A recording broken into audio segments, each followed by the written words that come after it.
네, 안녕하세요. 민코는 은준호입니다. 자, 시월학평 치르느라 굉장히 고생 많으셨고요.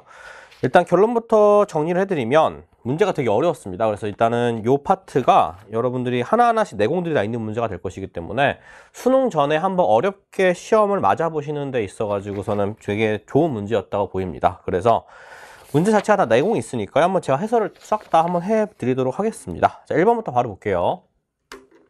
보시면 다음 자료에 나타난 시장실패 원인이라고 했는데요. 뭐 간단한 문제죠. 그래서 결론적으로 보험회사들이 자전거 사고로 인한 피해를 보상하는 보험상품 판매했는데 문제는 가입하지 않고 높은 위험만 한다 그랬으니까 역선택이 될 겁니다. 그래서 역선택의 경우는 정보의 비대칭성에 의해서 일어나게 된다는 거 이해해 주시면 될 것 같아요. 네, 1번은 이렇게 푸시면 될 것 같고요. 2번 문제 보시면요. 자, A씨 일반적인 특징을 설명해 보세요 라 그랬는데 일단 A랑 C는요 시세 차이를 기대할 수 있다고 합니다. 자, 시세 차이라 그랬으니까 일단 가능한 것은 예금과 주식과 채권 중에서 주식과 채권이 가능할 거예요. 그래서 여기서는 주식과 채권이 될 것이고요. 자, 그럼 결론적으로 B는 A 예금이 되겠죠. 네, 이래 보시면 될 것 같습니다. 자, 그러면 일단 B는요, 자, 회사 소유 지분을 가질 수 있는 금융상품은 주식이 될 겁니다. 그렇죠? 그 다음에 A보다 B가 수익성은 높지만 안정성이 낮다 그랬는데요. A는 뭔지 몰라요. 지금 주식과 채권 중에 하나입니다. 하지만 우리가 뭘 판단할 수가 있을 것이냐면 예금이라는 놈은요. 주식과 채권보다 수익성은 낮고 안정성이 높다는 걸 이해할 수가 있을 겁니다. 이것도 암기하시면 쉽게 풀 수 있는 문제였을 것이겠고요.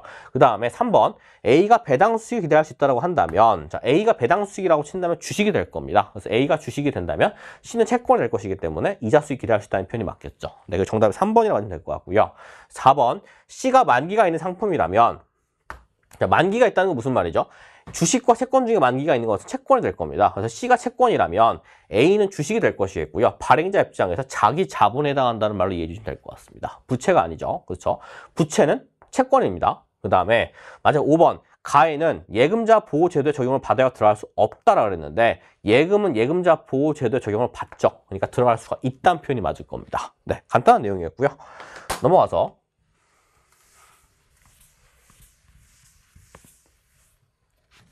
잠시만요.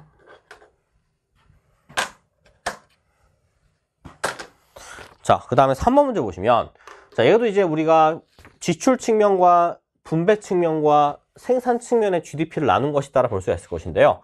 일단 가의 경우에 들어갈 수 있는 것은 우리가 네 가지가 있죠. 우리가 분배 측면에서 네 가지가 있으니까 임금, 지대, 이자, 이윤으로서 임금이 될 겁니다. 이래 보시면 될 것 같고요. 나와 다가요. 여기가 투자하고 순수출이 들어가게 되는데 이유가 뭐냐면 다른 나라와의 거래가 없다라 그랬으니까요. 순수출액은 제로가 될 겁니다. 그래서 일단 제로가 되는 이 부분이 순수출이 될 것이고요. 이건 투자가 될 거예요. 네, 이래 보시면 될 것 같습니다. 자, 그러면 1번 가는요. 가게가 기업에 토지를 제공하고 받는 대가는 지대가 되겠죠. 그렇죠? 임금이라는 것은 노동을 제공한 대가가 될 겁니다. 2번 자, 국내 총 생산에서 차지하는 비중은 소비 지출과 나와 같다 그랬는데요. 자, 국내 총 생산에서 차지하는 비중은 자, 일단 얘를 다 더하시면 얼마가 나오죠? 100이 나올 거거든요. 이 100이라는 숫자가 국내 총 생산이 됩니다. 그 중에서 일단은 얘를 다 더하셔도 100이 나와야 되니까요. 여기가 40이 나오겠죠. 그래서 40과 40이 일치하니까 100분의 40, 100분의 40은 일치한다가 될 겁니다. 그래서 일단 2번은 정답이 될 것이고요. 3번 뭐가 틀렸냐면 최종이 아니라 총 생산물이 돼요. 최종 생산물의 가치의 합이 GDP가 되고요. 그 다음에 또 어떻게 측정할 수가 있다고 말씀드렸죠? 총 생산물에서 중간 생산물을 뺀 놈이라고 말씀드렸습니다. 그러니까 3번은 틀렸다 될 것이겠고 4번 틀렸죠? 그렇죠? 투자와 순수 될 것이겠고요. 5번은 니은이 아니라 기억에 포함된다 그랬는데 문제는 니은이 아니라는 말이 틀렸죠? 그렇죠? 일단 우리가 금액이라는 이 측면에 있어서 자가 소비를 위해 텃밭에 재배한 농산물의 가치는요. 일단 시장에서 거래가 되지 않습니다. 그렇기 때문에 둘 다 포함되지 않는다는 말이 맞겠죠. 네, 이 정도 봐주시면 될 것 같습니다. 까지였고요. 지우고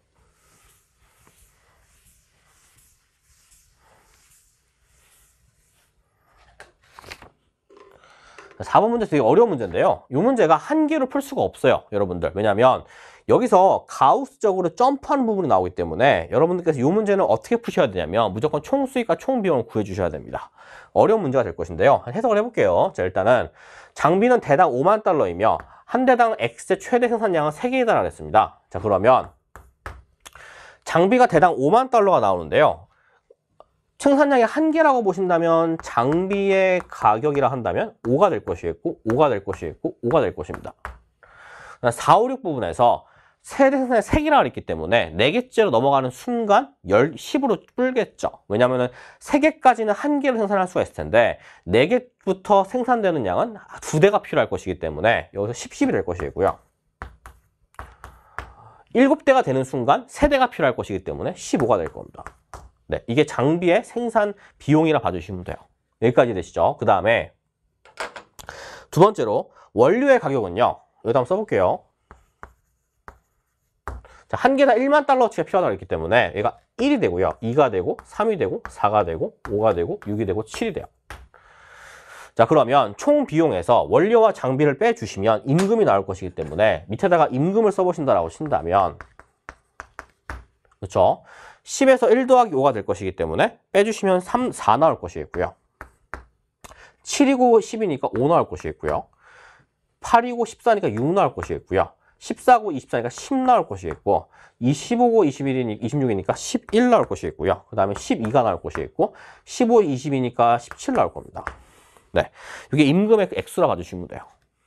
끝났습니다. 이제 그래서 여러분 이윤국대와 생산량을 구하신다라고 친다면 일단 이 파트는 어떻게 구할 수가 있을 것이냐면 보시면 생산량에 대해서 총 수입 빼기 총 비용을 해보시면 되거든요. 근데 우리가 알 수 있는 건 X의 시장 균형이 5만 달러가 될 것이기 때문에 생산량이 한 개일 때는 5만 달러의 수익을 얻을 것이고요. 얘는 10만 달러, 15만 달러, 20만 달러, 25만 달러, 30만 달러, 35만 달러 얻을 수 있을 겁니다.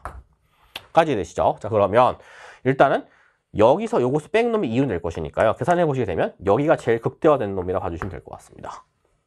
그렇죠? 네, 그래서 6개째 생산량에 대해서 총 수입 30과 총 비용 28이어서 이윤이 2가 된다는 것만 이해해 주시면 될 것 같아요. 네, 이렇게 보시면 될 것 같습니다. 그래서 일단 생산량이 6개일 때 임금의 합계는 얼마죠? 12가 될 것이고요. 3개일 때 6개가 되겠죠. 2배가 된다는 말이 맞을 겁니다. 그래서 기업번은 맞게 될 것이고요. 니은번 X 생산량의 한 개수 총수의 증가분은요. 가격이 5만 달러를 일정하니까 생산량 증가에 대해 추가적인 수입은 5만 달러를 일정할 수밖에 없겠죠. 그러니까 니은번 틀렸고요. 디귿번 땡땡 기업이 A를 부담하게 된다면 땡땡 기업의 이유는 양의 값을 갖지 않는다가 될 것이기 때문에 일단은 잘 보시면은요. 요 놈을 다 더해 주시면 되거든요. 근데 여러분들 계산해 보시면 이윤이 맥시마이즈가 될 때 우리가 빼줬을 때 그때 이윤이 0보다 작으면 이 답이 될 겁니다. 뭐 0이거나 그러면 요때가 이윤이 극대화되잖아요. 그렇죠? 그러면 이윤 극대화 생산량에 대해서 이윤이 2 나오거든요. 근데 여기서 2 빼주시게 되면 0 나옵니다. 자, 이윤이 제일 클 때, 그렇죠? 이윤이 제일 클 때에도 30에서 30 빼기 28 빼기 2 해주시면 0이 나올 것이기 때문에 그렇죠? 그래서 이윤 자체가 0이 나올 수밖에 없다는 게 포인트가 돼요. 그래서 결론적으로 이윤이 양수가 될 수가 없다는 말이 맞을 겁니다. 라 봐주시면 될 것 같습니다. 심심하시면 해보시면 되는데 일단 결론적으로 여기서 빼주시면 어차피 음이죠. 여기도 어차피 음이죠. 양이 되는 부분이 여기랑 그 다음에 여기밖에 없죠. 그럼 여기서도 15에서 14에서 1 빼주시면 0 나오거든요.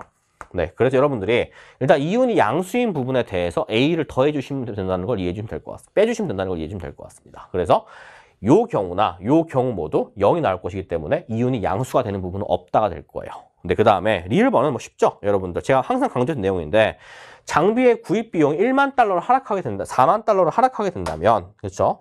그럼 결론적으로 요 값이 얼마가 될 것이냐면 4가 될 겁니다. 여기는 8이 될 것이고요. 여기는 12가 될 겁니다. 그렇죠? 네, 그러면 일단은 총 비용에서요. 1이 빠지니까 9가 되고요. 여기는 얼마가 되니? 11이 되고요. 여기는 13이 되고요. 여기서 2가 빠지는데 여기서는 22가 되고요. 여기는 24가 되고요. 여기는 26이 됩니다. 3이 빠지니까 36이 되겠죠. 네, 중요한 건 뭐냐면요. 여러분들 어차피 이윤국대와 생산량은요. 고정비용의 존재는 달라지지가 않는데 문제는 정확하게 그냥 고정비용이 아니죠. 왜냐하면 일단 여기까지나 보신다라고 친다면 한계가 될 것이기 때문에 그렇죠. 우리가 장비의 가격이 오래 일정할 것이기 때문에 여기서부터 여기까지의 이윤국대와 생산량이라고 물어보신다라고 친다면 얘가 4로 감소한 부분에 대해서 그렇죠? 4로 감소한 부분에 대해서 이윤국대 생산량이 변하지가 않을 겁니다. 그래서 일단 1, 2, 3이라고 본다면 여기가 정답이 될 것이고요. 4, 5, 6이라고 본다면 여기도 10, 10, 10이죠. 일정하죠. 2가 감소했다 하더라도 얘가 극대화 될 겁니다. 얘는 어차피 음수니까요. 그렇죠? 그래서 결론적으로 여러분들이 요 파트랑 요 파트를 각각 구분해서 비교해 보시면 되는데요. 일단 요 파트라고 보신다면 15에서 13을 빼신다면 되니까 2가 될 것이고요. 30에서 26 빠지가 4 나오겠죠. 그러니까 이후 생산량은 달라지지가 않는다가 정답이 될 겁니다. 그래서 이 문제는요. 여러분 어떻게 보시면 되냐면 일단은 고정 비용의 존재는요. 설사 우리가 들어간다, 바뀐다 하더라도 이윤국대와 생산량에 영향을 미치지 않습니다. 하지만 요거는 고정 비용이 아니에요. 5까지는 고정 비용인데 여기서부터 5만큼 점프할 것이기 때문에 10, 10, 10이 되거든요. 네, 그래서 결론적으로 여러분들께서 알 수 있어야 될 포인트는 뭐가 될 것이냐면 10, 10, 10이라는 요 놈에 대해서 요 파트와 요 파트를 계산해서 이윤국대와 생산량이 동일하다는 것만 이해해 주시면 될 것 같습니다. 좀 어려운 문제예요. 제가 봤을 때 이 문제가 제일 어려운 문제 같습니다. 네, 이렇게 보시면 될 것 같고요. 자, 지울게요.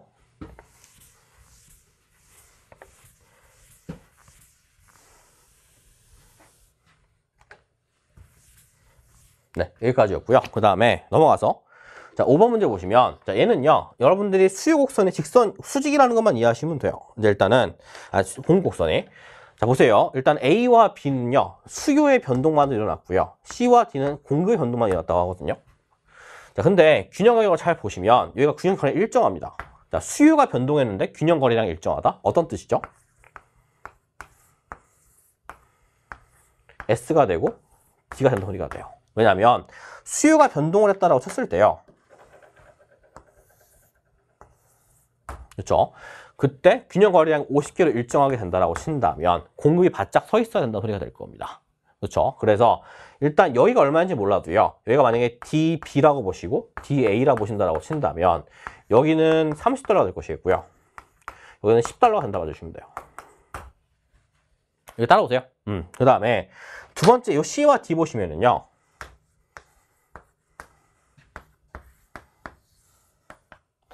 이게 이렇게 그려진다는 걸 일단 우리가 구분해냈죠. 자, 일단 이 균형에 대해서 보세요. 자, SC로 변하신다라고 치면은 공급이 일단은 균형가격이 30달러에 40개가 될 것이니까 여기가 50이잖아요, 지금.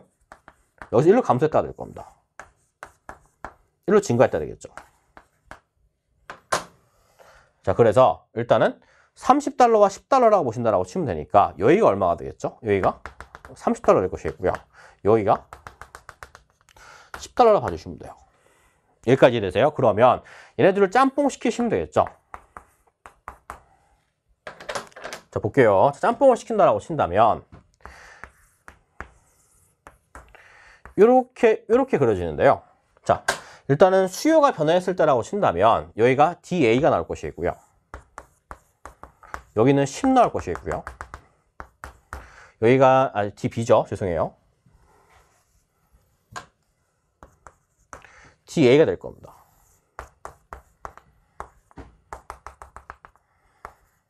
네, 근데 만약에 공급이 감소했다라고 친다면 공급이 왼쪽으로 이동했다라고 치면 여기가 되겠죠.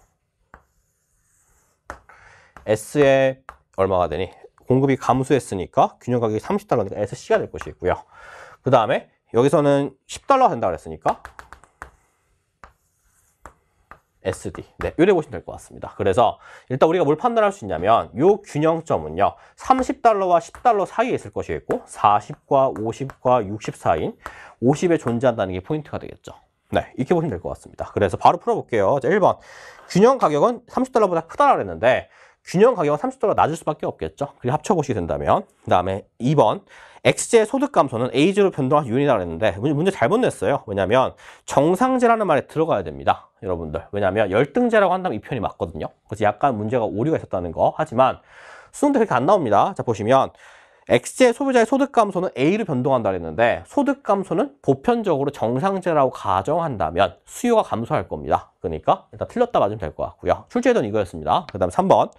대체제의 가격 하락은 B로 이동한다 그랬는데 대체제는 양의 방향이죠. X제의 가격 하락이 수요의 감소를 가져올 것이니까 양의 방향이니까 우리가 3번이 정답을 알면 될 것 같고요. 4번.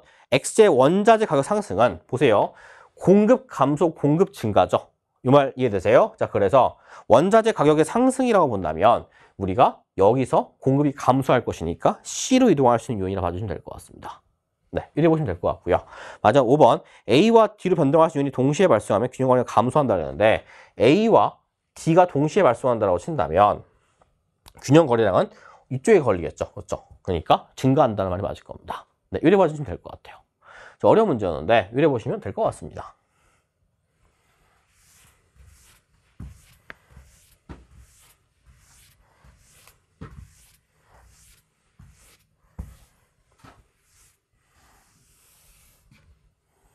네, 여기까지였고요.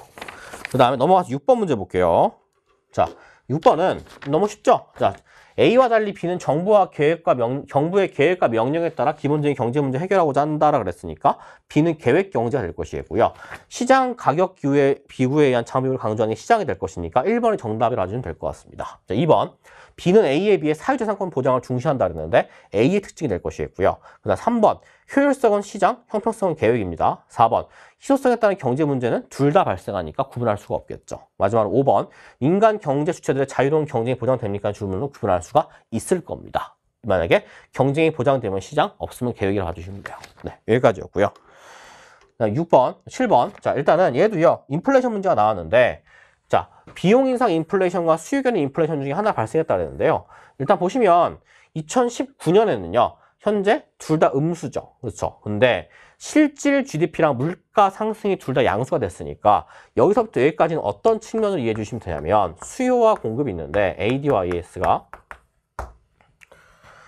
둘 다 상승했기 때문에 AD 곡선이 오른쪽으로 이동했다고 봐주시면 될 것 같습니다. 그렇죠? 그러니까 수요 견인이 되겠죠? 그래서 이게 니을 될 것이고요.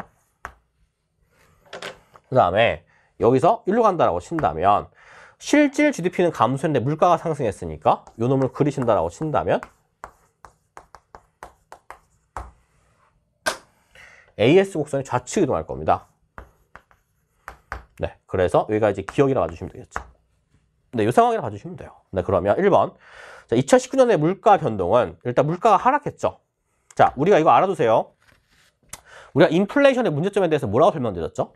채무자가 유리하다고 말씀드렸습니다. 그러면 반대로 디플레이션, 물가가 하락하는 현상에 대해서는 채무자보다 채권자가 유리하겠죠. 이래 봐주시면 될 것 같아요. 구체적인 설명은 개념 강의 참조해주시면 될 것 같고요. 니은번, 물가 변동은 총 공급 감소다. 맞죠? 그 다음에 디귿번, 자, 2019년보다 2021년에 확대 재정 정책에 대한 부작용이 적다라 그랬는데요. 해석을 해보시면 2019년도의 경우는 확대 재정 정책을 펼치면은요, 이쪽으로 올라가게 될 겁니다. 그래서 물가와 GDP가 둘 다 잡히게 되겠죠. 그러니까 부작용이 적을 것이겠고요. 2021년도의 경우는 AS가 왼쪽으로 이동한 상황일 것이기 때문에 이쪽으로 이동시킨다고 한다면 오히려 부작용이 심화될 겁니다. 그래서 경제적 부작용의 경우는 2019년에 적다는 거 이해해 주시면 될 것 같고요. 마지막으로 리을번은 니은과 기억이다라는 말이 맞을 겁니다. 네, 이래 보시면 될 것 같아요. 가지고요. 넘어와서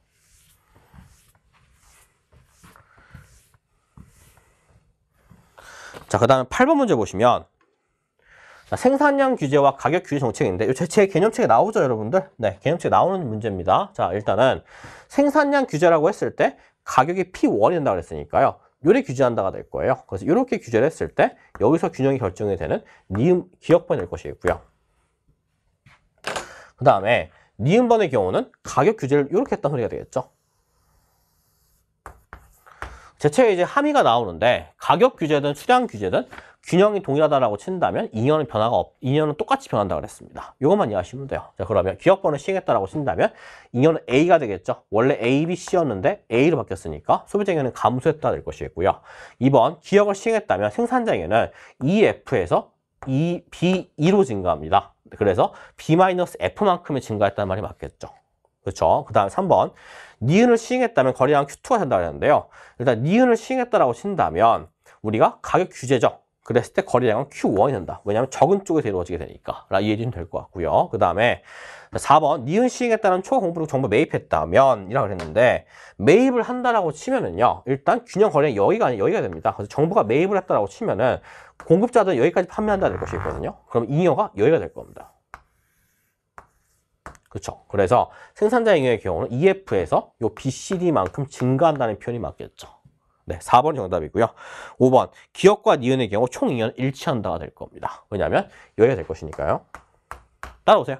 그래서 결론적으로 총 잉여의 경우는 전부 다 여기로 변한다는 거까지 이해해주면 될 것 같습니다. 네, 지우고요.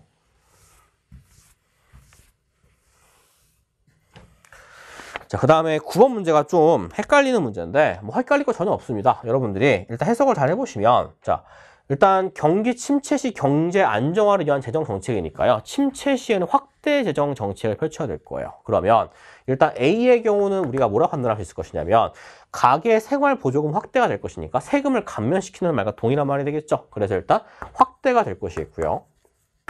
그렇죠. 보조금 확대하면 소비가 증가하니까요. 그 다음에 확대에다가 이게 정부가 하는 정책이니까 재정 정책이 될 겁니다. B의 경우는 소득세율 인하죠. 이것도 세금, 제가 뭐라 그랬죠? 정부 지출과 세금을 변화시키면은 우리가 재정 정책이라고 했습니다. 그러면 얘는 확대 재정이 될 것이고요. C번의 경우는 사회 투자를 축소시켰다 그랬으니까 G를 감소시켰단 말이 되겠죠. 네, 그러니까 얘는 긴축 재정 정책이 될 겁니다. 까지 되세요? 자, 그 다음에 D의 경우는 기준금리 인하니까요. 확대 통화 정책이 될 것이고요. 그 다음에 E의 경우는 국공채를 매각을 하면 어떻게 되죠? 돈이 수중에서 중앙은행 주머니에 들어오죠. 얘는 긴축 통화 정책이 될 겁니다. 네, 요것만 이해하시면 돼요. 자, 그래서 일단 이 5가지의 설명에 대해서 이렇게 정리를 해주신 다음에, 자, 문제 바로 볼게요. 자, 일단은 문제에서, 자, 회차별 최대 3점 획득이 가능한데요. 목표에 제시된 내용에 해당하면 2점, 해당하지 않으면 0점 획득한다.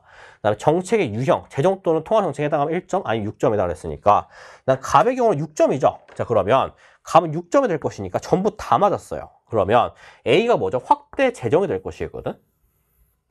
자, 그러면 확대 재정이 될 것이니까 경기 침체 시 안정화를 위한 재정 정책을 제시했고, 더불어서 경기 침체 시에 확대를 해야 되니까 확대를 제시해서 A를 선택했단 말이 될 겁니다.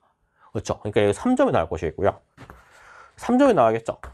네, 그러면 가는요, 우리가 알 수 있듯이 경기 침체 시 경기 안정화를 위한 통화 정책이라고 했으니까요. 확대 통화를 골라야 될 것이거든요. 그렇죠? 그러니까 여기가 3점을 맞아야 되니까 D가 될 겁니다. 따라오세요. 이 IQ 문제예요. 그 다음에 보세요. 두 번째, 을의 경우는 B를 선택했죠. 근데 B도 확대 재정이네요. 3점 맞았을 것이고요. 2점 맞아야 되죠. 자, 2점 맞아야 되는데 일단 2점 맞으려면 어떻게 해야 돼요? 정책에 대한 침체 시 경제 안정화에 해당함과 동시에 통화 정책을 고르지 않고 재정을 골랐어야 됩니다. 이 말 이해돼요? 그래서 경제 안정화 정책인데 그거는 맞았는데 방향은 맞았는데 재정을 골라야 되거든요. 그러니까 방향을 맞아야 되니까요. 우리가 일단 확대가 될 것이고요. 그 다음에 방향을 맞는데 통화가 아니라 재정을 골라야 되니까 A 또는 B가 들어갈 것인데 여기서 B가 있을 것이니까 나에는 A가 되겠죠. 이 말 이해되세요? 그래서 A가 들어가게 된다는 걸 이해해 주시면 될 것 같습니다. 까지였고요. 그렇죠? B는 안 되죠. B 골랐으니까요. 그렇죠? 그래서 이렇게 될 것이겠고, 병의 경우는 보세요. 자, 2점이죠. 자, 근데 1회차 제시카드가 확대 통화입니다. 확대 재정이 들어가야 되는데 확대 통화가 들어갔다? 일단 2점 줍니다. 빵점이 돼야겠죠. 그러니까 다의 경우는 확대 통화가 들어가야 되는데 긴축 재정이 들어가면 될 겁니다. 그래서 일단 C가 될 거예요. 네, 이게 답이에요. 그래서 일단 기업번 나는 A 또는 E다라 그랬는데 나는 A가 되겠죠. E는 될 수가 없습니다. 그 다음에 2번 가는 D, 나는 C이다. 다는 C이다. 맞고요. 그 다음에 3번 2회차와 갑과 을이 획득한 점수는 같다라 그랬는데 2회차의 갑과 을이 획득한 점수는 3점과 2점으로 다르다가 될 것이고요.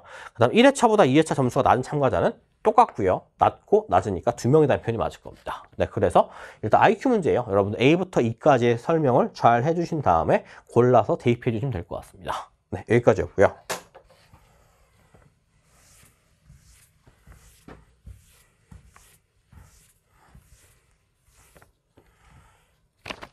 그 다음에 10번 문제. 이것도 쉽죠? 이거는죠. 일단은 수출입 규모를 파악할 수 있고 라 그랬으니까 A와 C는 상품과 서비스가 될 겁니다. 그 다음에 경제적 대가 유무라 그랬으니까 우리가 D는 이전이 되겠죠. 왜냐하면 이전 소득을 제외하고는 모두 대가성이 있어야 되잖아요. 그렇죠? 근데 D의 경우는 이전 소득으로 대가성이 없습니다. 그래서 일단 이전이 될 것이고요. 자, 그러면 A와 C가 상품과 서비스니까 B의 경우는 자동적으로 본원이 될 것이고요. 네, 그 다음에 A와 C가 이제 우리가 알 수 있듯이 상품과 서비스가 될 것인데 문제는 자 경상수지 항목 중 서비스 거래보다 상품 거래를 통한 수취액이 더 크다라고 그랬으니까요. 일단은 서비스 거래보다 상품 수지가 더 크다가 될 것이니까 우리가 C가 상품이 될 것이고요. 서비스가 될 겁니다. 네, 이래 보시면 될 것 같아요. 끝났죠? 자, 그럼 1번. 경상수지는 각국의 통화량 감소 요인이라고 했는데요. 각국의 경상수지는요, 수치 빼기 지급해보시면 마이너스 10 나오고요. 여기는 플러스 25 나오고요. 여기는 플러스 40 나오고요. 마이너스 5가 나올 겁니다. 싹 다 더해보시면 플러스 50이 나오거든요. 흑자죠? 네, 그러니까 통화량 증가 요인이 되겠죠. 왜냐면 경상수지 흑자면은요, 통화 외항 공급이 들어오죠. 증가하죠. 환전 과정에 통화량 증가한다고 그랬습니다. 틀렸고요. 1번은. 2번. 상품과 이전은 모두 적자라고 했는데 상품 수지의 경우는 플러스 40을 흑자가 될 겁니다. 틀렸고요. 3번. 상품 수지 수취액이 90이 30의 3배이다. 네, 정답이네요. 3번 될 것이고 4번. 해외 투자로 인한 배당금이 포함된 항목 본원이죠. 본원의 흑자가 될 겁니다. 마지막으로 제식재산권 사용료는 A가 되겠죠. 서비스 수지. 이거 외우세요. 이거 나옵니다. 시험에. 네, 이렇게 보시면 될 것 같고요. 그 다음에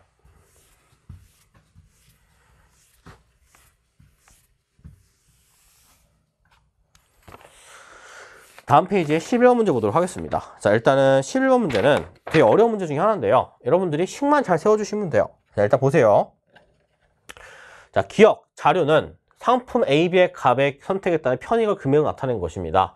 자, 그러면 일단 학생은요, 암묵적 비용은 B보다 A를 선택할 때 작습니다라고 했거든요. 그러면 A와 B 두 가지 대안이 있는데요. 일단 A의 경우가 작다라 그랬으니까요.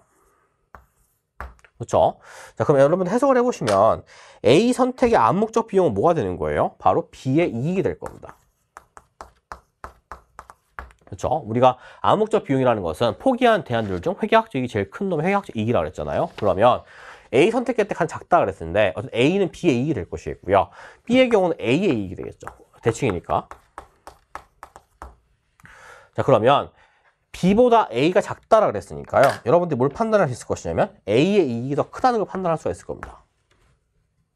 그렇죠? 그래서 결론적으로 A의 이익이 더 크다 그랬으니까 A가 합리적 선택이 될 수밖에 없겠죠. 네, 이렇게 보시면 될 것 같고요. 그 다음에 2번 B의 가격이 200원 낮아진다 하더라도 값은 B가 아니라 A 선택하는 것이 합리적이라고 했거든요. 이 말이 무슨 말이냐면 우리가 A의 이익을요. 우리가 UA-PA라고 한번 해보고요. 그 다음에 B의 이익을 UB-PB라고 한다면 이게 크다고 증명을 했습니다. 학생 1에 대해서. 그렇죠? 근데 학생 2를 보신다라고 친다면 학생 2가 뭐라고 했냐면요.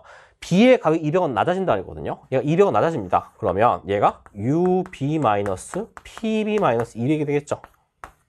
그럼에도 불구하고 UA-PA가 더 크단 말이 돼요. 제가 항상 순편익은 회계학적 이익으로 풀라고 그랬습니다. 그렇죠? 그러면 이렇게 보신다라고 친다면 얘를 다시 한번 정리해 보신다라고 치면은요. UB-PB 더하기 200이 되겠죠. 한마디로 회계학적 이익이 200이 더 올라간다 하더라도 얘가 더 크다는 말로 이해할 수가 있을 거예요.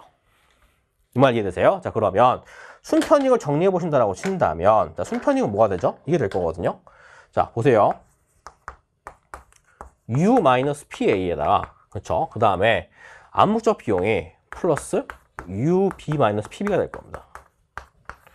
이게 A의 순편익이 되겠죠.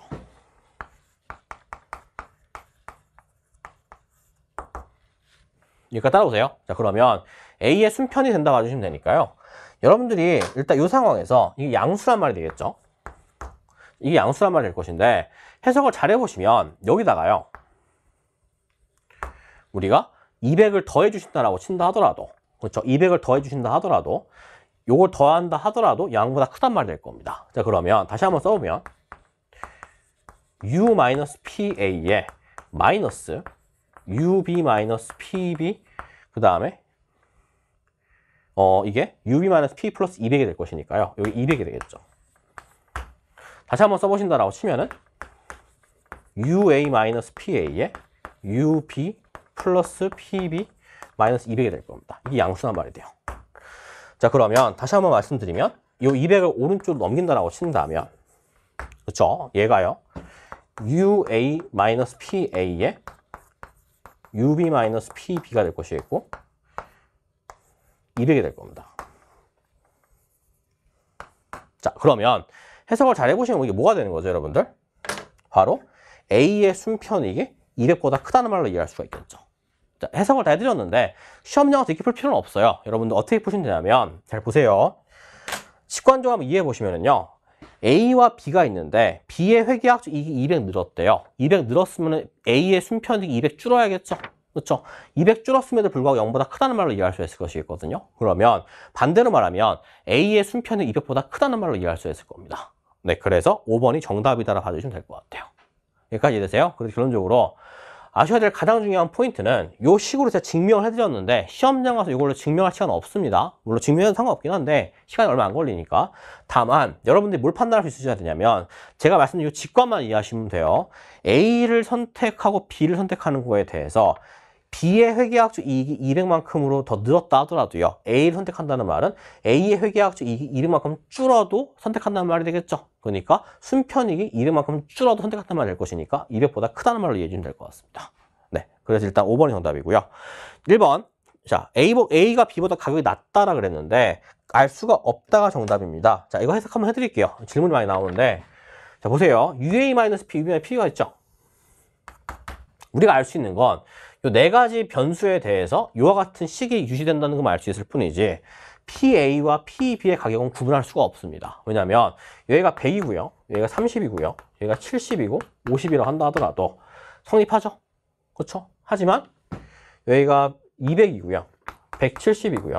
그 다음에 70이고 50이라 하더라도 성립하게 될 겁니다. 따라오세요. 자, 그래서 결론적으로 이 가격은요. 우리가 비교할 수가 없다가 되겠죠. 그렇죠? 1번은 틀렸고요. 2번, A를 선택할 때 값의 편익이 크다라 그랬는데 값의 편익은 고정돼 있죠, 여러분들. 그렇죠? 근데 B보다 A를 선택할 때 값의 편익이 크다라 그랬는데요.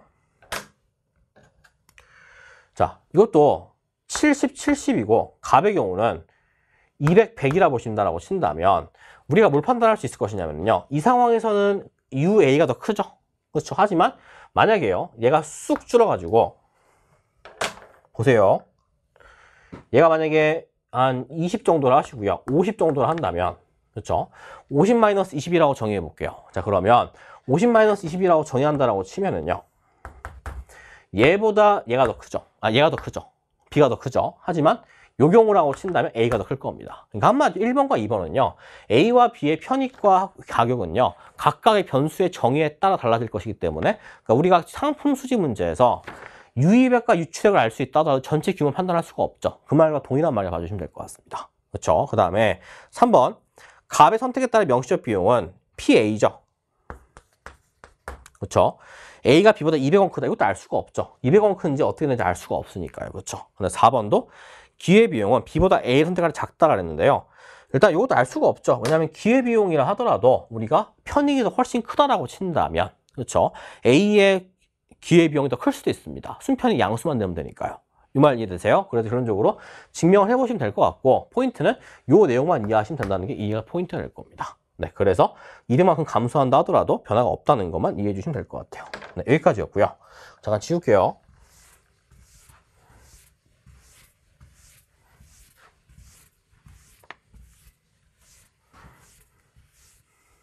여기까지 7번이었고요. 자, 12번은 자, 회사 급여형이 나오는데요. 자, 보시면 간단한 문제죠. 이 문제는 자, 일단은 회사 급여는 근로소득이고요. 배당금의 경우는 재산소득이고요. 복권 당첨은 비경상이고요. 자, 헷갈리시는 분도 간혹 계시는데 성과 상여금을 수능에서 나온다고 치면 근로라고 암기하세요. 네, 정기적으로 받는 겁니다. 네, 그 다음에 국민연금은 이전 소득이 될 것이고요. 퇴직금은 비경상이 될 것이고요. 예금이자는 재산이 될 것이고요.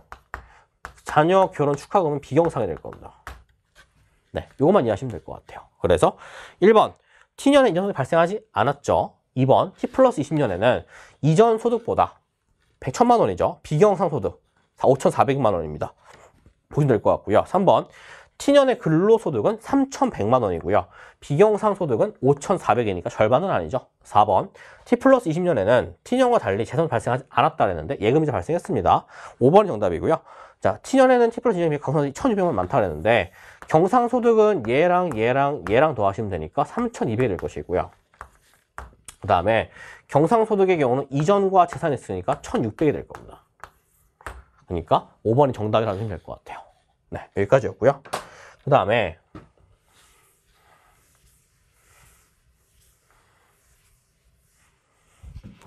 자, 13번 문제도 어려운 문제인데 이건 여러분들 퉁치시면 돼요. 그냥 A, B, C, D가 뭔지 모르잖아요. 그러니까 그냥 퉁치시면 됩니다. 무슨 말이냐면 1,000만 명이고요. 실업자 수 200만 명이죠. 그럼 써보세요. 우리가 연초에는 200이 될 것이고요. 자, 실업률 25%가 될 것이니까 취업자를 X라고 준다면 X 플러스 200분의 200이 25%가 되겠죠. 4분의 1 나오니까요. 그렇죠? X는 600이 나올 겁니다. 그러면 우리가 취업자 수라고 한다면 600이 될 것이고요. 따라오세요. 자, 그러면 200 더하기 600 해보시면 경제활동 인구가 나올 것인데 그게 바로 800이 될 겁니다. 자, 그러면 여러분들이 A, B, C, D를 하나씩 두고 계시지 마시고요. 그냥 싹 다 더해보세요. 연초와 연말을 보신다라고 친다면 200에다가 50, 50, 마이너스 50, 마이너스 50이니까 200이 될 것이겠고요. 경제활동 인구 증감은 50, 마이너스 50, 50, 마이너스 50이니까 750이 될 겁니다. 그러니까 취업자 수는 자동적으로 얘 더하기 얘가 돼야 되니까 550이 나오겠죠. 네, 이래 보시면 될 것 같습니다. 그 다음에 비경제활동 인구도 구해보죠. 자, 비경제활동 인구를 하신다면 자, 비경제활동 인구는 총 1,000만 명으로 변하지 않았으니까 15세가 1,000만 명 변하지 않았으니까요. 비경제활동 인구 200만 명이 될 것이고요. 200만 명에다가 여기 계산해 보시게 되면 750이니까 250이 될 겁니다. 네, 이렇게 연초와 연말만 계산하시면 돼요. 1번, 자, 2021년 말에 경제활동 참가율은 1000분의 75가 될 것이니까 1750이 될 것이니까 75%가 될 것이겠고요. 2번, 2021년 연초보다 2021년 말에 실업자 수 적다라고 했는데 연초의 실업자 수는 200이고요. 연말의 실업자 수는 200입니다. 동일하다 될 것이겠고요. 3번, 2021년 연초와 비경제활동 인구는 200과 250으로 다르다 될 겁니다. 네, 1, 3번은 뭐 어려운 게 아니라 보이고요. 4번, 자, 일단 이게 포인트인데 B가 기억이라면, 이게 기억이라면 그렇죠? 그러면 연초 대비 1분기 말이죠. 1분기 말을 구할 수 있을 건데요. 일단은 얘가 실업자 수가 250으로 늘었고요. 경제활동 인구가 850으로 늘었습니다. 그러니까 취업자의 수는 600으로 일정하게 되겠죠. 그러니까 고용률의 경우는 1000분의 600이 될 것이니까 60% 된다는 말이 맞을 거예요. 네, 4번이 정답이고요. 5번. 좀 빠른가요? 괜찮나요? 시간이 없어가지고. 네, 일단 보시면 A가 기억이고요. B가 니은이라고 한다면 2분기 말의 경우는 일단은 실업자 수는 300이 되고요. 경활은 800으로 일정하고요. 취업자는 500이 될 겁니다. 네, 그래서 5번의 경우는 500만 명이 된다는 거 이해해주면 될 것 같아요. 네, 이래 보시면 될 것 같습니다. 그래서 이런 문제가 나오시면 신유형인데 여러분들께서 어쨌든 연초와 연말을 먼저 픽스해 주시고요. 그다음 A, B, C, D가 뭔지 모르니까 저놈을 대입해서 푼다는 것만 이해하시면 될 것 같습니다. 저걸 다 해결하고 들어가려고 하지 마세요. 네, 여기까지였고요. 그 다음에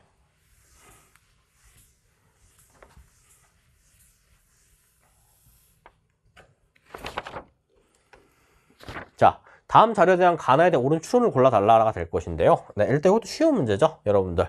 자, 일단은 XJ는 200달러에 결의가 되고요. 그렇죠.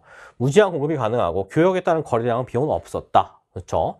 자, 근데 자, 일단은 액세 시장을 개방한다. 이게 가가 될 것이고요. 나의 경우는 100달러의 관세 부과하니까 나가 될 겁니다. 네, 이 상태에서 시작해 볼게요. 자, 그러면 1번 가를 시행할 경우 수입량은 4만 개라 했는데요. 수입량의 경우는 여기서 여기가 되겠죠. 네, 4만 개라는 표현이 맞겠죠. 그렇죠. 그 다음에 니은번 생산업자의 판매 수입은 어디가 되죠? 가를 시행한다. 여기가 될 겁니다. 그렇죠.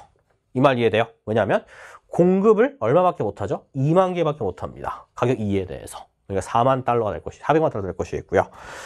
3번, 나를 시행할 경우 각국에 거래되는 엑스차가 300달러 될 것이라 했는데 나를 시행할 경우, 자, 제 책에 나와 있죠, 여러분들. 무슨 말이죠? 국제 가격. 얘는 시장 개방 후의 국내 가격. 그렇죠. 그러니까 각국에서 거래되는 엑스차 가격은 300달러 된다는 말이 맞을 겁니다. 올라가야 되니까요. 그렇죠? 그래서 결론적으로 각국에서 거래된 엑스차 가격이라는 말이 국내 가격이라는 말이 되겠죠. 네, 이 말이 나로서 300이 된다는 것만 이해하시면 될 것 같습니다. 그 다음에 1번, 나를 시행할 경우 엑스차 수입에 따른 관세 수입은 여기가 되겠죠. 많이 했던 거니까요. 그래서 2 곱하기 1, 아니 200만 달러 되겠죠. 네, 여기까지였고요. 그 다음에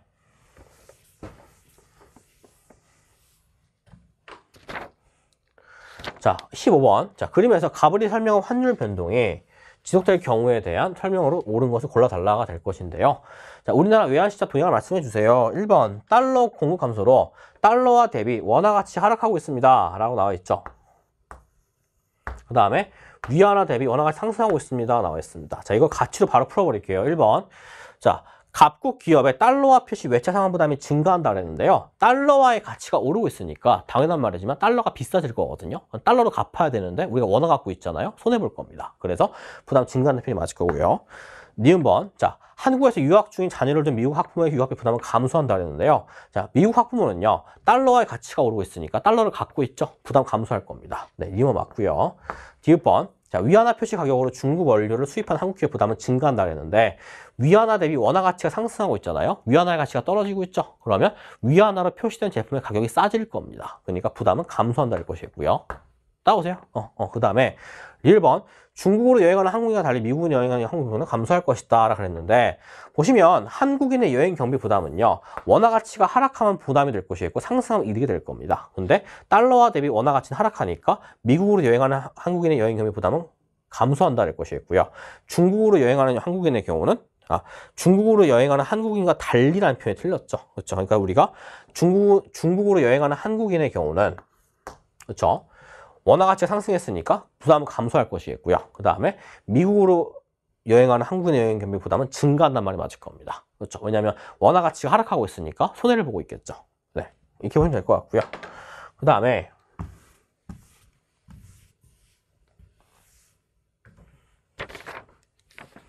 자, 16번도 어려운 거 아니죠? 바로 보시면 자, 전기자동차 시장에서 새로운 생산업체가 진출하면 공급이 증가할 겁니다. 그래서 니은은 기업의 가격 하락 요인이 되겠죠. 공급 증가니까요. 그 다음에 니은번. 리을은 디귿에서의 고용량 감소 요인이라고 했는데 노동 수요가 증가하면 당연히 노동에 대한 수요는 증가하니까 거래량이 증가하겠죠. 그래서 노동 고용량은 증가할 수밖에 없습니다. 네, 그 다음에 디귿번. 노동 수요 증가는 디귿에서 임금 상승 요인이라고 했는데 요거는 그래프를 그려보시면 요게 되겠죠. W와 L, 대치가 나와 있죠. 이게 S와 D라 보신다라고 친다면 노동에 대한 수요가 증가한다라고 치면은요. 그렇죠. 노동에 대한 수요 증가, 임금 상승이 될 겁니다. 임금이 여기서도 상승하죠. 맞아요. 1번. 기역은 생산물 시장 맞고요. 니은 생산물 시장 맞습니다. 디귿 생산물 시장 맞습니다. 네. 여기까지고요. 자, 넘어가서 자, 17번. 이것도 어려운 문제인데 잘 해석을 해보시면 여러분 얘는 가중평균으로 기대값을 구하시는 게 제일 빨라요. 무슨 말이냐면 해석을 잘 보시면 1000만 원을 한다 그랬잖아요. 그렇죠? 그러면 여러분들이 예금이자율이 5%라고 그랬습니다. 그 다음에 배당 수익 발생하지 않는다 그랬죠. 자, 그러면 한번 해석을 해볼게요. 국내 기업 주식이고요. 국내 A 주식. 여기는 미국 B 주식이 될 것이고요. 예금이 될 겁니다. 자, 근데 정기 예금 이자는 5%가 그랬으니까요. 여러분들이 물론 1000만 원이 주어져 있으니까 1000만 원을 보셔도 되겠지만 일단 1이라고 보신다라고 친다면 1에 0.2만큼이 들어가죠. 무슨 말인지 이해되세요? 다 무슨 말이냐면 예금 이자는 5%라면서요. 자, 그러면 해석을 해볼게요. 자, 예금 이자가 5%라고 한다면 우리가 1000만 원의 20%는 얼마죠? 200만 원이죠. 200만 원에 50%, 5%는 얼마? 1만, 말이 있군요. 200만 원에 5%가 되면 1만 원이 될 겁니다. 그래서 여러분들이 여기다가 1이라고 쓰고 시작하시면 될 것 같아요. 이게 뭐죠? 예금 이자 액수가 될 겁니다. 따라오세요. 다시 한번. 1000만 원에 20%면 200만 원이죠. 200만 원에 5%면 1만 원이 될 겁니다. 10만 원인가요? 네, 10만 원 되겠죠. 네, 그래서 200만 원에 5%면 10만 원이 될 것이니까요. 여러분들께서 얘가 얼마가 될 것이다? 총 액수가 10만 원이 될 것이다 라고 이해해 주시면 될 것 같아요.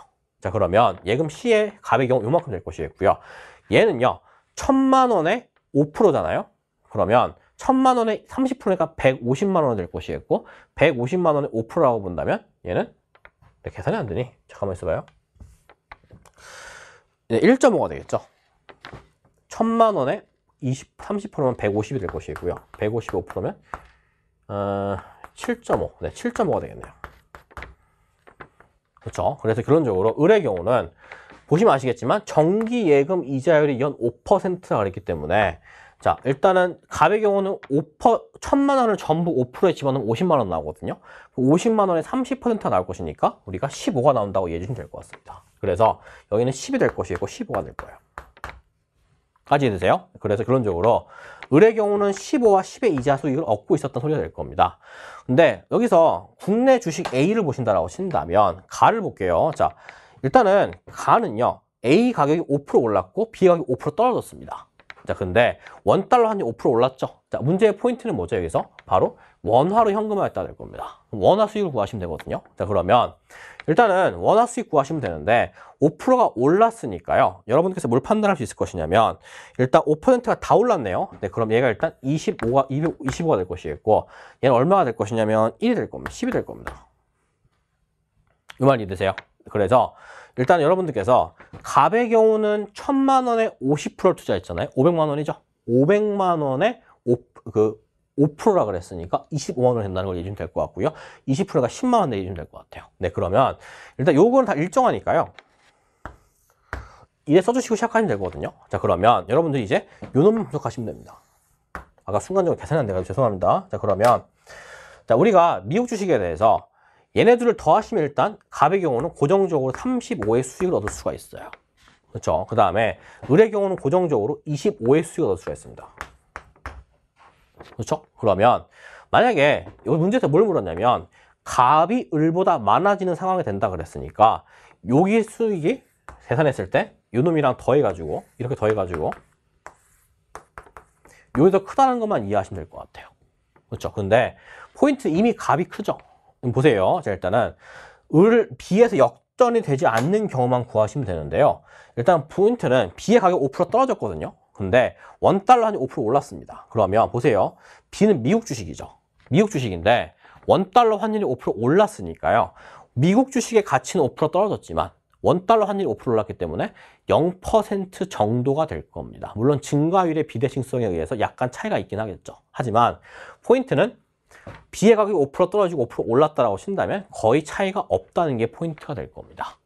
이 말 이해되세요? 자, 그러면 일단은 B의 가격이 5% 떨어졌다라고 친다면, 그렇죠? B가 5% 떨어졌다고 친다면 미국 B 주식에 대해서 갑의 경우는 거의 손실을 보지 않을 것이고요. 을의 경우도 거의 손실을 보지 않는다가 될 겁니다. 차이가 없겠죠. 그래서 둘 다 00 정도라고 가정하신다라고 친다면 그러면 요게 클 것이니까 가의 경우는 갑이 더 크다는 걸로 이해해 주시면 될 것 같아요. 따라오세요. 그래서 결론적으로 증가율의 비대칭, 물론 무슨 말이냐면 B의 가격이요. 얼마가 될 것이냐면 일단 1000원짜리 주식이라고 가정한다면 5% 떨어지면 950되거든요. 근데 원달러 환율이 1000원이라고 가정한다면 5% 올랐다고 치면 1050원 되거든요. 그러니까 한마디로 얘네들 곱하시면 100만 원 나오죠. 곱하시면 100만 원 정도가 나오는데 증가율의 비대칭성에 의해서 100만 원보다 작은 값이 나오게 될 겁니다. 근데 이런 미세한 차이는 보지 마시고요. 어차피 차이가 10만 원 나오게 되니까 그렇죠? 10만 원씩 나오게 되니까 우리가 갑과 을의 차이는 거의 없다고 보시면 되니까 어차피 갑이 크니까 갑원의 경우는 갑이 클 수밖에 없겠구나라고 이해해 주시면 될 것 같아요. 그렇죠? 그 다음에 니은번 보세요. 자, 니은번은 자 보시면 현재 B의 가격이 5% 떨어졌죠. 근데 원달러는 변동이 없습니다. 자, 그러면 보시면 아시겠지만 B의 경우는요. 제가 지금 숫자를 잘못 갖고 온 게 아니죠. 50%와 20%, 30%, 20%, 20%, 50%, 30% 될 것이니까. 그렇죠? 그러면 일단은 갑의 경우가 을보다 많아지는 상황을 있는 대로 고르라 그랬으니까요. 일단 A의 가격이 5% 올랐으니까 요만큼의 수익이 고정돼 있을 겁니다. 그렇죠? 35가 고정돼 있을 것이겠고요. 그 다음에 10과 15니까 20가 고정돼 있겠죠. 자, 그럼 해석을 해볼게요. 자, 을의 경우는 B의 가격이 5% 떨어졌다고 합니다. 자, 그러면 얘가 5% 떨어졌으니까요. 여러분 어떻게 판단할 수 있을 것이냐면 일단은 1.15만큼이 떨어졌다고 판단할 수가 있을 것이게 이 말이 있고요. 아, 이게 지금 잘못 갖고 왔는데 이게 올라가야 되죠, 여러분들. 그렇죠? B가 올라가야 됩니다. 죄송합니다. 제가 갖고 오는 과정에서 약간 오류가 있었나 봐요. 자, 그러면 B의 가격이 올라가야 돼요. 그렇죠? 떨어지면 A가 값이 더 크죠. 그렇죠? 그래서 제가 이상하다 생각했는데 일단 이게 B가 가격이 올라야 됩니다. 자, 그러면 B의 가격이 올라야 된다라고 친다면 얘는 얼마의 수익을 얻게 되냐면 25의 수익을 얻게 되고요. 얘는 15의 수익을 얻게 돼요. 무슨 말인지 되세요? 왜냐면 1000만 원에 30%니까 300만 원이죠. 300만 원에 5% 이득이니까 15가 될 것이겠고요. 1000만 원에 30%죠. 50%죠. 250이고요. 거기에 250에 500이죠. 500에 25%니까 25만 원 될 겁니다. 마리케스 코인이. 결론적으로 이러한 수익이 나오게 될 것이니까요. 35랑 15 더하시면 50 나오고요. 25랑 25 더하시면 50 나올 겁니다. 그래서 둘이 같다가 될 거예요. 이래 보시면 될 것 같고요. 그 다음에 나와 다는요. 계산할 필요도 없이 동일하다는 걸 여러분들 바로 이해할 수 있으셔야 돼요. 왜냐하면 여기 보시면 아시겠지만 B의 가격이 5% 오르는 것과 달러의 가격이 5% 오르는 것은 동일한 말이 될 겁니다. 그래서 결론적으로 $1 환율이 5% 오른다라고 치더라도 여기서 15와 25만큼의 수익이 나오게 될 것이기 때문에 일치한다가 되겠죠. 무슨 말이냐면 보시면 현재 1,000원짜리 주식이 있는데요. 이거 1달러로 바꿨어요. 근데 만약 달러의 가격이 5% 올랐다고 칩니다. 그러면 1달러를 1,000원으로 환전하게 되면 내가 1,050원 얻을 수가 있습니다. 그렇죠? 반대로 환율이 변동이 없는데 얘가 1.05달러 올랐다라고 친다 하더라도 얘도 1,050원으로 우리가 얻을 수가 있습니다. 이해되세요? 그래서 결론적으로 원화 환산 수익률의 경우는 달러 환율이 상승하는 것과 비수익이 증가하는 것이 동일하다고 봐주시면 되겠죠. 네, 그래서 결론적으로 이래 보신다라고 친다면 나와 다는 일정하다가 된다는 걸 이해해 주시면 될 것 같습니다. 네, 여기까지였고요. 제가 순간적으로 나에서 화살표가 잘못돼가지고 당황했는데 네, 어쨌든 저 올라가야 됩니다.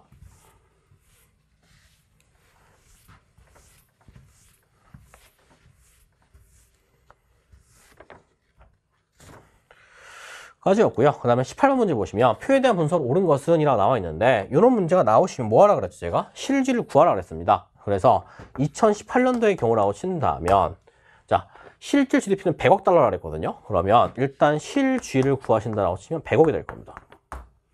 근데 18년도가 기준도가 될 것이기 때문에 명쥐도 100이 되겠죠. 자, 2019년에 10% 올랐으니까 110이 될 것이고요. 120이 될 것이고 133.1 될 겁니다. 네, 그리고 GDP 디플레이트를 보시면 요것분의 요거가 나오죠. 요것분의 요거가 110 나오니까 100 나올 것이고요. 요것분의 요거가 110 나오니까 110 나올 것이고요. 요것분의 요거가 100 나오니까 133.1 나올 겁니다. 그렇죠? 네, 이렇게 보면 될 것 같아요. 끝났습니다. 그러면 2019년도의 경우는 실쥐는 명쥐보다 작다가 될 것이고 2020년도에 실쥐는 110이 나올 것이고요. 그 다음에 3번 2020년에 명쥐와 실쥐의 차이는 12억 달러에 대한 표현이 맞겠죠. 3번이 정답이라고 하시면 될 것 같고요. 4번 2020년보다 2021년의 경제 규모가 더 크죠. 그렇죠. 실쥐 보시면 될 것 같고요. 그 다음에 경제 성장률은 여기서 일로 가고요. 여기서 일로 가게 될 것이니까 여기는 10%가 될 것이겠고 여기는 10%보다 큰 놈이 나오겠죠. 그렇죠. 그러니까 이게 틀렸다는 말로 이해하시면 될 것 같습니다. 네, 여기까지였고요.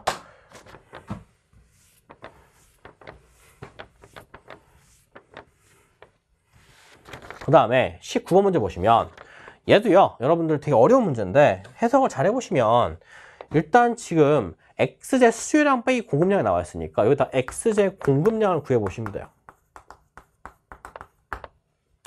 자, 그러면 수요량이 5개고요. 공급량이 마이너스 45개니까 50개가 나올 것이고요. 40, 30, 20, 10이 나올 겁니다. 이게 X제 공급량이 돼요. 자, 그러면 여러분들이 뭘 판단할 수 있을 것이냐면 공급량과 수요량이 일치하는 20개와 20개에 대해서 가격이 20달러라는 걸 이해할 수 있겠죠. 그렇죠? 네, 그래서 결론적으로 그래프를 대강 그리신다라고 친다면 이 상황에서 여기가 20개가 되고요. 여기가 20달러를 봐주시면 될 것 같습니다. 이 상황이거든요. 자, 그러면 해석을 해볼게요. 1번 균형 가격 20달러이다가 될 것이고요. 자, 2번 자, 모든 가격대에서 X의 공략 10개씩 증가하면 얘가 10개씩 오른쪽 이동했대요. 그럼 얘가 10달러냐고 물었죠? 그렇죠? 해석을 해볼게요. 자, 일단은 이런 문제 어떻게 푸신다고 그랬죠? 공급량이 50, 40, 30, 20, 10이 나오잖아요. 근데 현재 얘가 오른쪽으로 이동했대요. 얼마만큼? 10개만큼. 그러면 가격 50달러에 대해서 우리가 수요량은 5개인데요. 공급량은 50개죠. 근데 이 공급량 10개 늘었다가 될 것이니까 여기다가 옆에다 여러분들께서 60이 써주시고요. 50, 40, 30, 20이 될 겁니다. 그래서 이걸로 표시한 이 부분이 2번이 될 것이고요. 공급량이 이렇게 증가했다고 이해해 주시면 될 것 같아요. 자, 그러면 수요량과 매칭을 시켜보신다라고 친다면 우리가 10달러의 경우 25개와 20개로 서로 균형이 안 맞죠. 그래서 균형 가격이 10달러라는 표현 틀렸다가 될 겁니다. 구체적으로 구하신다라고 치면은 계산해 보시면 되는데 굳이 시험장은 그럴 필요까지는 없고요. 가, 부만 판단해 주시면 될 것 같아요. 그래서 일단 2번의 경우는 20개와 25개니까 안 맞죠? 그러니까 균형이 아니죠. 그러니까 2번은 틀렸다 될 것이겠고요. 3번, 자, X제 시장에게 보조금을 지급한다 그랬거든요. 자, 그러면 어떻게 하시면 된다 그랬죠? 5개의 수량에 대해서 $50만큼의 최대 지불 용의가 있는데 $10만큼의 보조금을 지급한다라고 치면 위로 올라갈 것이 될 것이니까 60, 50, 40, 30, 20으로 받게 될 겁니다. 이게 뭐가 되죠? 바로 지불 용의가 돼요. 이게 바로 3번이 될 겁니다.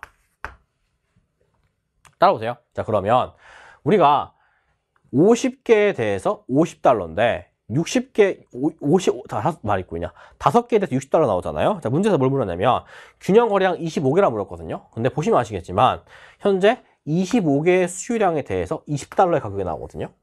그렇죠? 근데 공급을 보시면 아시겠지만 공급량이 25개는 요 사이에 있을 겁니다.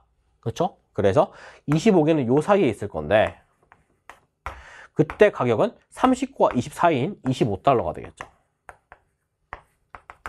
따라오세요. 자, 그러면 결론이 뭐냐면 X제 수요량이요 25개일 때 $20가 됐는데 여기서는 25개일 때 $25가 될 것이니까 균형 가격이 안 맞죠. 그러니까 균형이 25개라는 말이 틀렸다고 봐주면 될 것 같습니다. 이렇게 보시면 될 것 같고요. 그러니까 결론적으로 여러분들이 이 문제 풀다가 되게 당황하셨을 텐데 이 문제를 여러분들께서 구체적인 가격과 수량을 구하려고 그러지 마시고요. 가, 부만 구하시는 게 더 빨라요. 구하려면 구할 수 있긴 한데 시험 나가서 그렇게 구하시면 시간이 굉장히 오래 걸릴 겁니다. 네, 그 다음에 4번. $30의 세금을 부과하면 이거거든요. 그럼 $30 세금 부과하면은요. 이 공급량에 대해서 우리가 가격이 50과 40과 30과 20과 10이 있는데 세금을 $30 부과하게 되면 위로 올라간다 그랬죠. 그럼 얘가 얼마가 될 것이냐면 바로 30씩 올라가게 될 것이니까 80과 70과 60과 50과 40이 될 거예요. 이게 4번이 될 겁니다. 자, 그러면 무슨 말이냐면 공급량 50에 대해서는 $80의 가격이고요. 40개에 대해서는 $70의 가격이고요. 30개 60, 20개 50, 10개 40이라는 소리가 될 겁니다. 자, 그러면 일단은 우리가 문제에서 뭐라고 물었냐면 균형 가격이 $40 물었거든요. 근데 $40의 균형 가격에 대해서 10개가 된다 그랬고요. 여기서도 보시면 아시겠지만 $40에 대해서는 우리가 10개가 됩니다. 딱 맞죠? 그래서 $40의 가격에 대해서 10개가 나오게 되니까 우리가 균형이 이루어지게 된다는 걸 이해해 주시면 될 것 같아요. 만약 5번, 자, $10를 상한으로 하는 가격 중에서 시행하면 우리가 15개가 했는데 보시면 $10를 상한하면 여기가 되겠죠? 그렇죠? $10로 상한으로 친다라고 하면은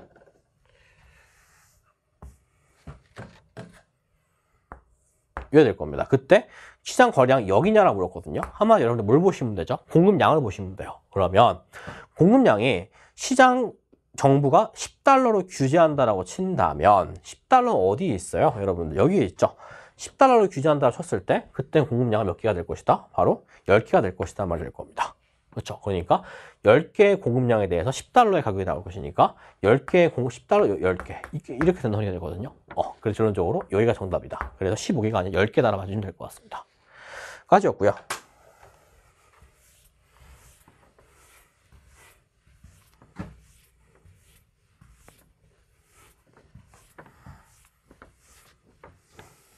자, 마지막 문제 풀고 마무리하겠습니다. 20번 문제 보시면 일단 이 문제 되게 간단한 문제죠. 여러분들 제가 많이 강조했던 그래프로 푸시면 된다는 내용이 될 것인데 자, 문제에서 X제 한 개 소비의 기회비용은 교역전보다 증가하고가 됩니다. 그러면 여러분들 여기서 뭘 판단할 수 있을 것이냐면 일단은 갑국이 X제의 완벽한 놈인데 이 완벽함을 나눠줬기 때문에 기회비용이 증가했구나 라고 이해해주면 되거든요. 그러면 결론적으로 갑국이 X제 비교하겠습니다.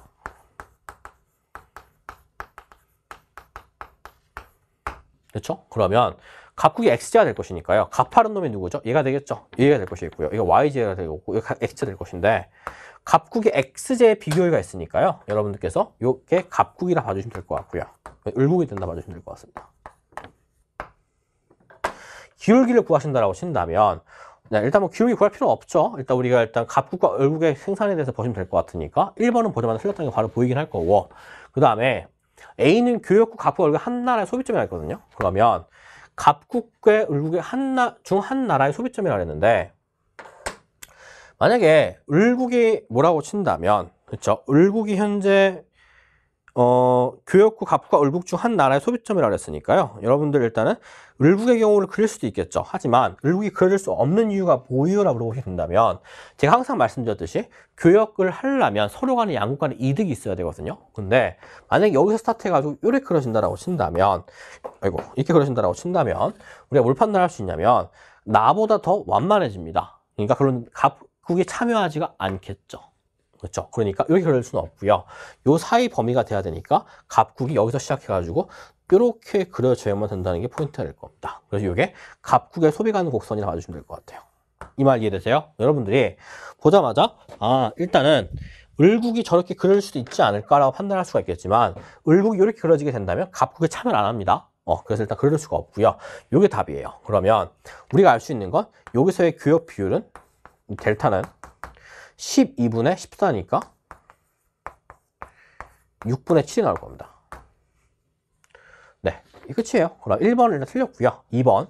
자, 교역 조건은 x제 6개당 y제 7개이다. 이 말이 정답이죠. x가 6분의 7이라고 그랬으니까요. 그 다음에 3번. 갑국은 x제 비교가 있을 것이겠고요. 4번. 교역 후 을국의 소비량은 14개라 그랬는데 을국은요. 잘 보시면 아시겠지만 현재 갑국이 을국이 y제를 36개 생산해가지고 A에다가 판매하니까 14개를 줬거든요. 그 남는 게 몇 개죠? 22개입니다. 그래서 을국의 y제 소비량은 22개라는 말이 맞겠죠. 그렇죠? 그 다음에 마지막으로 5번 을국의 한 개 생산의 기회비용은 요거 보시면 됩니다. 그래서 얘가 24분의 36이니까요. 2분의 3 되겠죠. 네, 그래서 3분의 2가 2분의 3이라고 될 것 같습니다. 자, 일단은 해설을 다 마무리했는데요. 여러분들께서 일단 시험 문제가 풀어보셨으면 아시겠지만 굉장히 어렵습니다. 어렵긴 한데 수능 전에 한번 연습 삼아 풀어보시는 측면에서 굉장히 좋은 시험지라 보입니다. 어쨌든 수능 때까지 마무리 한번 잘 달려보시면 될 것 같습니다. 고생 많으셨습니다.